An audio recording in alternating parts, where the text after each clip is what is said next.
నమస్కారం, కేఎన్ఎన్ టీవీకి స్వాగతం. ఇప్పుడు వార్తల్లోకి వెళ్దాం.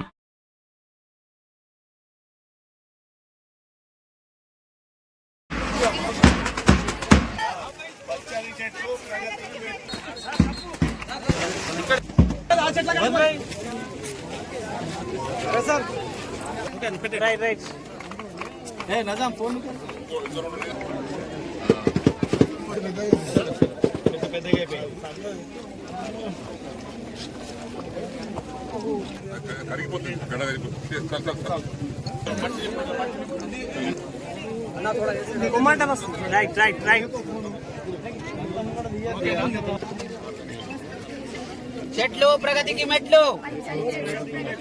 పచ్చని చెట్లు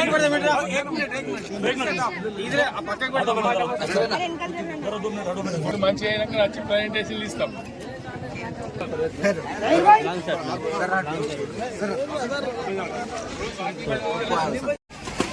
అన్నా ఇక్కడ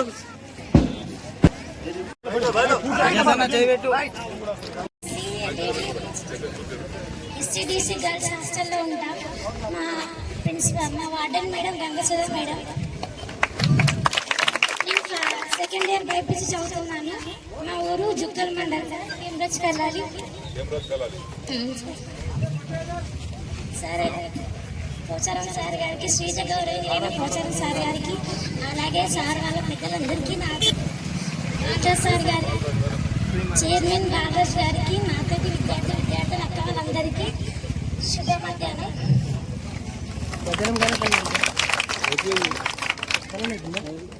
చెట్లను పెంచండి, చెట్లను మంచిగా చూసుకుంటే మనతో చెట్ల నుంచి వచ్చే గాలి కానీ ఏదైనా సరే మనం మంచిగా ఉంటాం. దాంతోపాటు చెట్లను నరకకూడదు. ఒక వ్యక్తికి సంపూర్ణమైనటువంటి ఆరోగ్యం కోసం ఆక్సిజన్ ఒక వ్యక్తికి చెప్పు కావాలి. మాజీ సభాపతి, ప్రస్తుతం ఎమ్మెల్యే పోచారం చిన్నన్న గారికి చాలా మంది ఉన్నారు. ఇక పేర్లు చెప్తే ఒకళ్ళ పేరు చెప్పి ఒకళ్ళ పేరు చెప్పకపోతే ప్రాబ్లం ఉంటుంది. ఇక ఈ కార్యక్రమం చేపట్టింది ఇక్కడ ముఖ్యంగా చైర్మన్ గారు, కమిషనర్ గారు. మరి ఈ కార్యక్రమానికి విచ్చేసినటువంటి ఉపాధ్యాయులు, స్టూడెంట్స్ అందరికి కూడా నమస్కారాలు తెలుపుతూ, ముఖ్యంగా స్వచ్ఛదనం పచ్చదనం ఈ కార్యక్రమం ఎంతో చేయవలసి ఉంది. ఎందుకంటే అందరూ ఆరోగ్యంగా ఉండాలంటే మరి క్లీనింగ్ ఉండాలా. మరి ఇప్పుడు ఉండేటువంటి పరిస్థితి వర్షాకాలం కాబట్టి పరిశుభ్రంగా ఉంటే రోగాలు రావు, దోమలు రావు. చెట్లు పెడుతుంటే ఆక్సిజన్ గా మంచిగా తీసుకునే పరిస్థితి ఉంటది కాబట్టి, వర్షాలు పడే పరిస్థితి ఉంటది కాబట్టి మనం అందరం కూడా చెట్లను పెంచాలి, పరిశుభ్రంగా ఉంచుకోవాలనే కార్యక్రమంలో పెద్దలు, పూజలు, గౌరవనీయులు మరి సీనన్న గారి దీని గురించి మొత్తంగా చెప్తారు. కాబట్టి నేను ఇప్పటికే చాలా లేట్ అయిపోయింది. విద్యార్థినీలు అందరూ కూడా అలసిపోయినట్టు కనబడుతున్నారు. కాబట్టి మరి ఇప్పుడు మరి పెద్దలు మాట్లాడాలని కోరుకుంటూ నేను ముగిస్తాను. రాష్ట్రంలో మన ప్రభుత్వము పచ్చదనాన్ని పెంచాలి,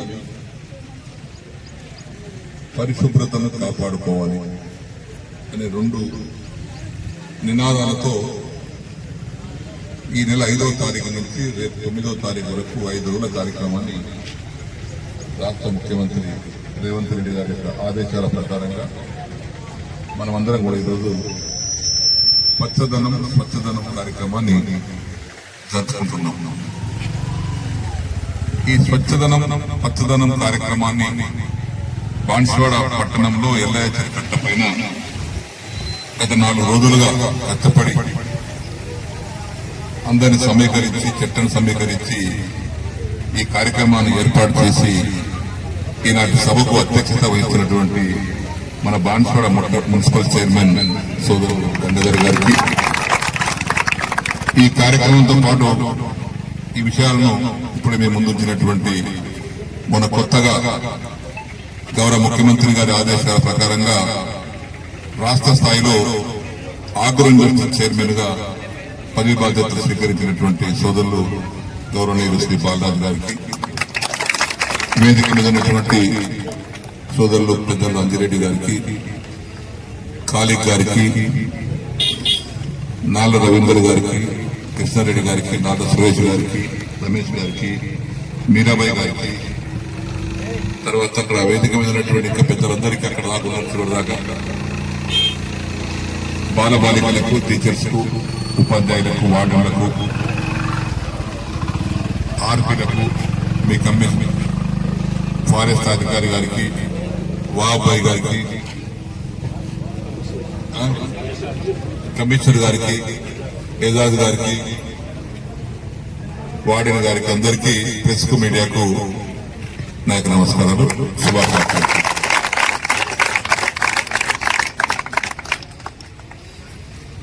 ఒక దేశంలో ఈ పచ్చదనం యొక్క ప్రాధాన్యత ఏంటంటే మనిషి యొక్క మనుగడకు చెట్టు చాలా అవసరం. మన జీవితం చెట్టుతో ముడిపడి ఉంది.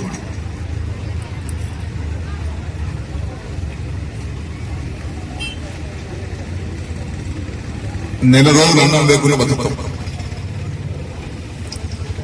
ఒక రోజు నీరు లేకుండా బతుకుతాం, కానీ ఒక్క నిమిషం గాలి లేకుండా బతుకుతాం. 1 minute నెట్టు మూసుకొని పెట్టుకుని చేసుకుంటే ప్రారంభమవుతాం. అంటే ప్రాణవాయువు మనిషి మనుగడకు చాలా ముఖ్యమైనటువంటి అంశం. మరి ప్రాణవాయువు మార్కెట్ దొరుకుతుందా? అంగట్లో ఇలా బజారు ఉంది కదా, పోయి అడగండి, మాకు ఆక్సిజన్ కావాలని అడగండి, ఇస్తారేమో. ఇస్తారా? మరి ఆక్సిజన్ ఎవరు ఇవ్వాలి?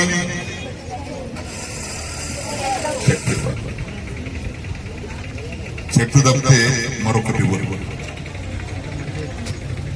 ఆ చెట్లు మన ప్రాణానికి, ప్రాణ మనుగడకు చాలా ముఖ్యమైనటువంటి అంశం. అందుకే అలాంటి యొక్క పచ్చదనాన్ని పెంచుకున్నట్లయితే మనది మనము కూర్చున్న చెట్టును కొట్టుకోకుండా పెంచుకోవాలనే ఉద్దేశంతో ఈ కార్యక్రమం రాష్ట్ర వ్యాప్తంగా జరుగుతుంది. బలవంతంగా జరుగుతున్న కార్యక్రమం కాదు. ఇప్పుడు ఈ యొక్క ఎల్లాచరి కట్ట పైన ఒకప్పుడు రావాలంటే భయమేసేది. దుర్వాసన, దుర్వాసన, భయంకరమైనటువంటి పరిస్థితి ఉండేది. దానికి మరి మొత్తాన్ని కష్టపడి రోడ్లు వేసుకున్నాం, డ్రైనేజ్ కట్టుకున్నాం, మురుగు నీరును చెరువులోకి పోకుండా చేసుకున్నాం. లేకుంటే మొత్తం ఈ మురుగు నీరు అంతా చెరువులోకి పోయేది. ఈ ప్రాంతం నుంచి పోవాలంటే మీకు కూడా పక్కనే కాబట్టి ముక్కు వాసన, భయంకరమైన వాసన ఉండేది. ఆ మురుగు నీరు బయటకు పంపించేసి స్వచ్ఛమైనటువంటి వర్షం నీటిని మాత్రమే ఈ చెరువులో నింపుకుంటున్నాం. దీని ఆధారంగా చేసుకుని చైర్మన్ గారు చెప్తే ఒక ఆహ్లాదకరమైన వాతావరణం ఉండాలి ఇక్కడ ఈ ప్రాంతం ప్రజలకు. మీ రాష్ట్రాలు ఉండే విద్యార్థులతో పాటు పక్కన ఇళ్ళు చాలా ఉన్నాయి, వాళ్ళందరికీ మంచి ఆరోగ్యకరంగా ఉండాలి, ఈ ప్రాంతం మంచిగా ఉండాలనే ఉద్దేశంతో పచ్చదనం పేరుతో ఒక ఉద్యమం. పచ్చదనం అనేది చెప్పినటువంటి ఉద్యమం. ఏదైనా ఉద్యమ స్ఫూర్తితో చేస్తేనే పని అవుతుంది. ఆ ఉద్యమ స్ఫూర్తితో ఈ చెట్లు 2 వైపులా కిలోమీటర్ పొడవున రకరకాల చెట్లను ఇస్తే ఆ చెట్ల వల్ల ఈ ప్రాంతం ప్రజలకు వాతావరణం సమతుల్యమవుతుంది. మంచి వాతావరణాన్ని ఇక్కడ తయారు చేసే వాళ్ళమైన ఉద్దేశంతో మున్సిపల్ చైర్మన్ గారు, వారి అధికారులు, వారి కమిషనర్, వారి కౌన్సిలర్లు అందరూ కలిసి మిమ్మల్ని అందరూ కూడా సమీకరించారు. ఒక్కొక్క చెట్టు దగ్గర ఒక విద్యార్థిని పెట్టారు, ఒక టీచర్లు ఉంచారు. ఈరోజు 100 చెట్లు నాటుకున్నాం. మీ అందరి కూడా ఈ పచ్చదన కార్యక్రమంలో స్వచ్ఛందంగా పాల్గొన్నటువంటి మీకు, మీ టీచర్లకు, మీ వార్డులకు అందరికీ కూడా అభినందనలు, ధన్యవాదాలు. Best program. ఈ చెట్టు కాపాడుకోవడం ఇంతకుముందు చెప్పాను నేను. మనిషి మనుగడకు స్వచ్ఛమైనటువంటి గాలి పీల్చాలి, మనం బతకాలంటే 1:12 ఒక వ్యక్తికి 12 చెట్లు కావాలి. మనకి ఇప్పుడు ఎన్నున్నాయంటే దేశంలో వాస్తవానికి వాతావరణ సమతుల్యం ఉండాలంటే పచ్చదనం భూమి మీద ఎంత పర్సెంటేజ్ ఉండాలి, భూభాగం మీద వాతావరణ సమతుల్యం కోసం ఎంత పచ్చదనం ఉండాలి, పర్సెంటేజ్ ఆఫ్ గ్రీనరీ 33%. 33% ఉన్నట్లయితే వాతావరణం సమతుల్యంగా ఉంటుంది. ఇప్పుడు ఎంత ఉంది? 29. ఒకప్పుడు 22% ఉంటుంది. అడవులు నరికేయడం కానీ, చెట్లు పెట్టుకోవాలని అవగాహన లేకుండా చెట్లను చంపడం కానీ, దాంతో 33% నుంచి 22% పడిపోయింది. దానివల్ల రకరకాల ప్రళయాలు, రకరకాల ప్రకృతి వైపరీత్యం రావడం జరిగింది. దాని ఉద్దేశం చేసుకునే హరితారం ప్రోగ్రామ్ గత ప్రభుత్వం స్టార్ట్ చేశారు, ఉద్యమంగా స్టార్ట్ చేశారు. 22 నుంచి అది 27 పోయి 6% పెరిగింది. ఇంకా 5-6% కావాలి. 33% వస్తే వర్షాలు బాగుపడతాయి.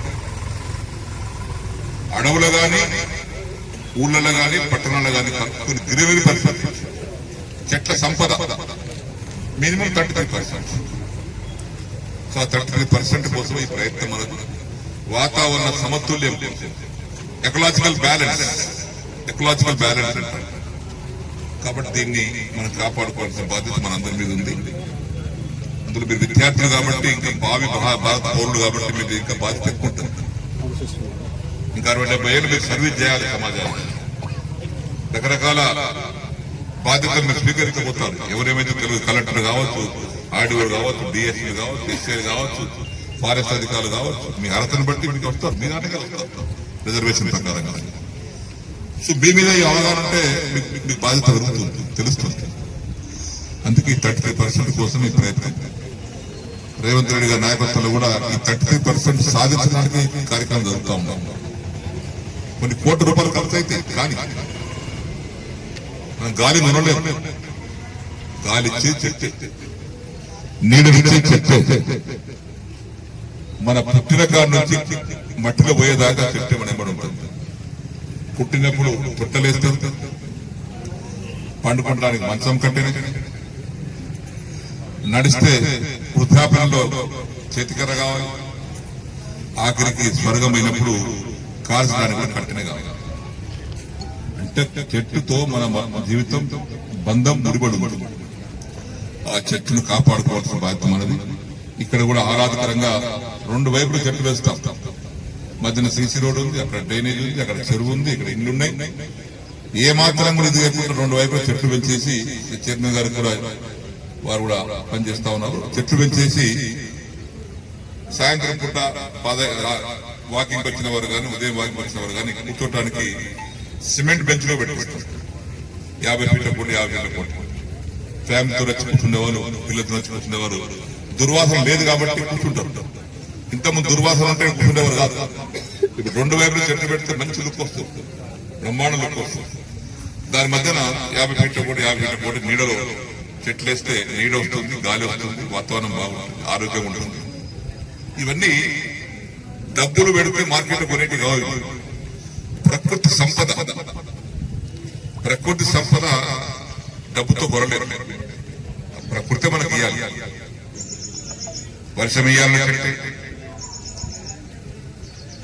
33% ఉన్న దగ్గర వర్షం కొరత ఉండదు, బ్రహ్మాండ వర్షం పడుతుంది, పంటలు వస్తాయి.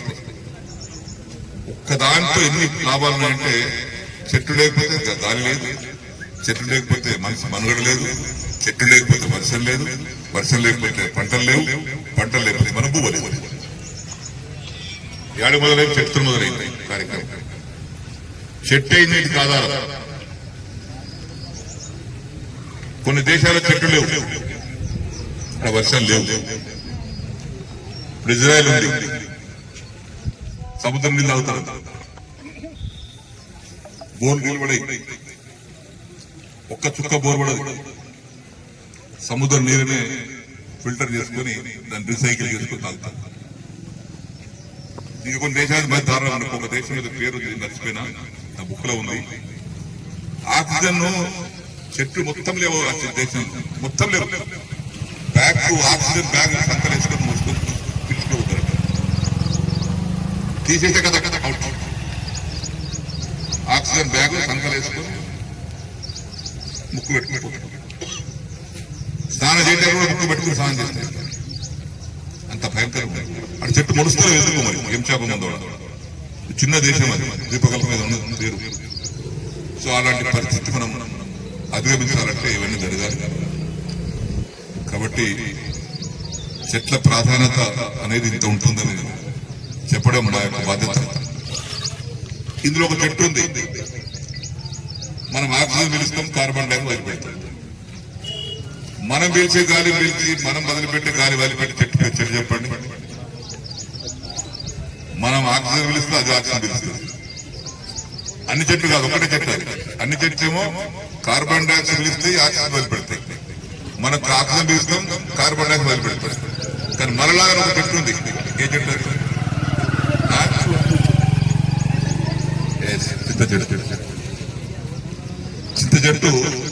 చింత చెట్టు కింద ఎప్పుడు కూర్చోవద్దు. రాత్రి వేరుంటుంది, దాని పగలు వేరుంటుంది, దాని కింద వండుకోవద్దు. ఒక తెలుగులో భార్య ఏం చేసిందట, మిలిటరీ బార్డర్లో మిలిటరీ యుద్ధం జరుగుతుంది. ఒక ఆయన ఇంటికి లీవ్లో వచ్చాడు భార్య పిల్లల దగ్గర. కమాండర్ నుంచి పిలుపు వచ్చింది.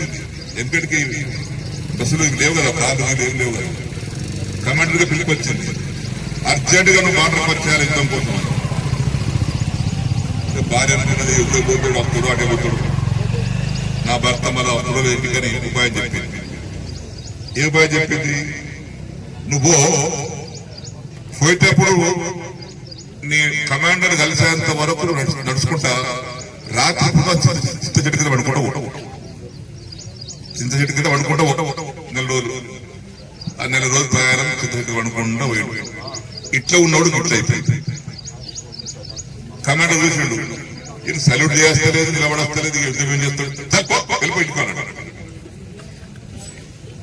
భార్య చెప్పింది అర్థమైంది. మళ్ళీ చెప్పింది, రాగా వేప చెట్టు కింద పడుకుంటూ రాజు. ఇక రాగా వేప చెట్టు కింద పడుకుంటూ వచ్చాడు.